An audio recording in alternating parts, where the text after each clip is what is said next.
कृष्णाचं नाव विठ्ठल कसं पडलं आणि मग पंढरपूरला विठुरायाची आणि रुक्मिणीची मूर्ती एकत्र का नाही? ह्या मागचीच ही एक पौराणिक कथा. कृष्ण निजला निवांत, आठवली त्याला राधा. राधेला केले जादूने जिवंत, जणू काय झाली त्याला प्रेमबाधा.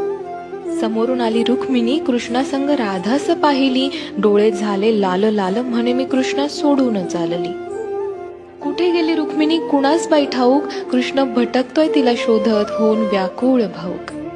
पोहोचला बाई कृष्ण शोधत तिरी चंद्रभागेच्या, आणि रुक्मिणी दिसली दिंडी रवनात पंढरीच्या.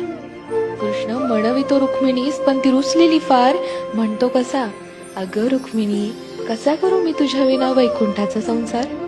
रुक्मिणी नाराज, त्यातच कृष्णास आठवे भक्त एक थोर. नाव त्याचे पुंडलिक, लय गुणाचं ते पोर. पुंडलिकाच्या घरी आली कृष्णाची गबाई स्वारी. पुंडलिक करीतो आई बापाची सेवा, ठेवून उभा विटेवर कृष्णाला दारी. वाट पाहता पाहता कृष्णाची मूर्ती राहिली. विटेमुळे विठ्ठल त्यासी प्रचती जाहली.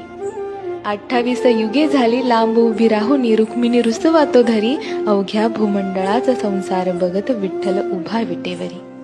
भूमंडळी म्हणे विठ्ठलास बाप, आणि रुक्मिणी साई, आणि बोला जय जय विठो बालक माई.